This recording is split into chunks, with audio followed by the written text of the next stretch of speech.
Poor Waitress feeds 5 broke bikers. 48 hours later, 800 Hell's Angels show up. The sun beat down on Route 66 like a hammer on an anvil, relentless, exhausting, unforgiving. Inside Maggie's haven, a tiny roadside diner with chipped paint and a flickering neon sign, 56-year-old Maggie Turner wiped sweat from her brow with the back of her hand. Her uniform, faded blue, frayed at the cuffs, had seen better days, just like her bank account, her hopes, and her dreams. Since her husband passed 2 years ago, the diner had been her lifeline and her burden. That afternoon, 5 men on roaring motorcycles pulled into the gravel lot. Leather vests, tattoos, weathered faces, they looked like trouble. Maggie's heart sunk. She'd seen bikers before, loud, demanding, sometimes even rude. But this group was different. They walked in slowly, shoulders slumped, eyes hollow with hunger. "Ma'am," the oldest one said, voice rough but respectful, "we're dead broke. Haven't eaten in a day. We can't pay." Maggie looked at them. Really looked. She saw exhaustion deeper than tired bones. She saw pride holding back shame, and in their eyes a quiet dignity that reminded her of her late husband, who once said, "Kindness costs nothing, but it can save everything." Without a word, she turned to the kitchen. In minutes she returned with 5 heaping plates, golden pancakes dripping with syrup, crispy bacon, scrambled eggs, and strong black coffee. The bikers stared, stunned. "You sure about this, ma'am?" the lead writer asked, voice cracking. Maggie simply smiled, soft, warm like the first light after a long night. "Eat. The world's heavy enough without an empty stomach." They ate in silence, tears mixing with syrup. When they left, they thanked her with a nod that said more than words ever could. Maggie returned to her routine, never expecting to see them again. She didn't do it for thanks. She did it because it was right. 48 hours later, the earth began to tremble. At first, Maggie thought it was a storm, but the sky was clear. The rumble grew louder, deeper, until the windows of her diner shook. She stepped outside, heart pounding, and froze.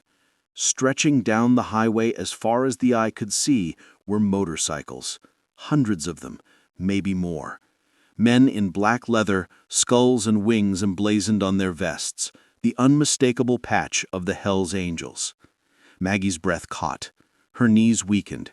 She clutched the doorframe, bracing for the worst. But then, the lead rider, the same man from 2 days prior, dismounted and walked toward her. Behind him, 800 bikers shut off their engines in perfect unison. An eerie, respectful silence fell over the desert. "We told our brothers what you did. You fed us when we had nothing.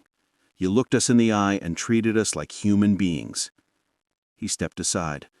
From the crowd emerged a man with silver beard and commanding presence, the national president of the Hell's Angels.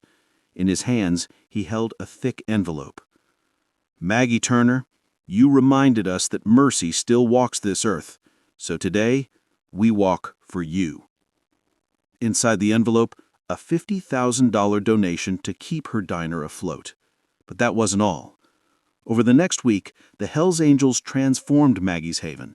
They repainted the walls, fixed the roof, upgraded the kitchen, and even installed a new sign, this one glowing bright and strong. Word spread fast. Locals came, then travelers, then news crews.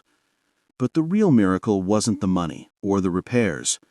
It was the look in Maggie's eyes the day she served her first meal after the rebuild, tears streaming down her face as she handed a plate to a young couple who'd just lost their jobs. She saw herself in them, and she paid forward the kindness that had saved her. The Hell's Angels didn't just save a dyer. They honored a woman who chose compassion over convenience, empathy over judgment. And in doing so, they reminded the world that heroes don't always wear capes. Sometimes they wear aprons or leather vests. If this story moved you, if it made you believe, even for a second, that one act of kindness can echo across hundreds of lives, then please like, share, and subscribe to ACA Story Tales. Drop a comment below. Kindness still wins. Tell us where you're watching from, whether it's Texas, Toronto, London, or Sydney, and let's spread this message far and wide. Because, in a world that often feels cold, Maggie's Haven still serves warmth, one plate at a time.